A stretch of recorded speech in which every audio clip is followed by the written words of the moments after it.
Student हैं, हमने 12th पास किया है, हमारे लिए स्पेशल बैच आना चाहिए।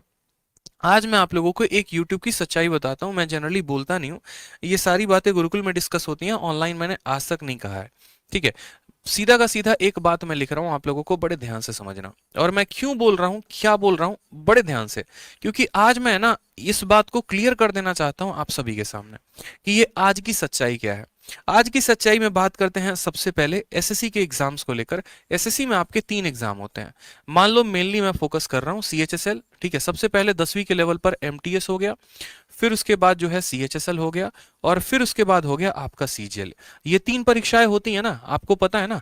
ये 10वीं के लेवल पर होता है, ये आपका 12वीं के लेवल पर होता है, और ये आपका ग्रेजुएशन के लेवल पे होता है। अब बात करते हैं ये तीनों एग्जाम को कंडक्ट कौन करवाता है। तो ये तीनों एग्जाम को कंडक्ट करवाने के लिए आपका एक ही वेंडर है, टाटा कंसल्टेंसी सर्विस। ठीक। अब पहले का जमाना ऐसा था कि एमटीएस में बउआ लेवल का सवाल पूछा जाता था। ठीक है, सीएचएसएल में थोड़ा सा अच्छा लेवल का पूछा जाएगा, और सीजीएल में तो खतरनाक लेवल का पूछा जाएगा। अगर आप एक अच्छे एस्पिरेंट है, एक ढंग के एस्पिरेंट है, और अगर आपके पास प्रीवियस ईयर का एक्सेस है कि आपने प्रीवियस ईयर से होकर गुजरा है, क्योंकि प्रीवियस ईयर तो मेरे जहन में है, मेरे दिमाग में है, मेरे आत्मा में बसा हुआ है, मुझे तो उसका एक एक सवाल आता है, एक एक सवाल के आंसर तक पता है। इस वजह से मैं बता रहा हूं, क्योंकि मैंने कंटेंट पर ही काम किया है सिर्फ पिछले 3 सालों पे।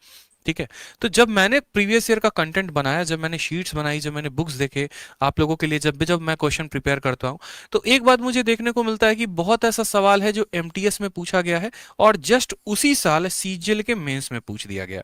मैं हर बार आए दिन हर मैराथन में मैं आप लोगों को दिखाता भी हूं कि देखो ये सवाल एमटीएस में था, अगली बार सीजीएल के मेंस में पूछ दिया। बहुत ऐसे सवाल होते हैं जो सीएचएसएल के होते हैं, और वो डायरेक्ट सीजीएल के मेंस में आते हैं। ठीक। बहुत ऐसे सवाल होते हैं जो सीजीएल के मेंस में होते हैं, और फिर अगले साल सीपीओ में, सीएचएसएल में, या एमटीएस में आते हैं। तो एक बात को हमेशा इस बात को ध्यान रखो कि आज के समय में ये जो आप 3 परीक्षाओं को प्रिपेयर कर रहे हो ना, ये तो माइंडसेट निकाल के चलो कि आपके लिए जो है यहाँ पर 3 अलग अलग लेवल के पेपर है, तो 3 अलग अलग जो है एग्जाम के लिए आपको पढ़ना पड़ेगा। क्योंकि मैंने बहुत ऐसे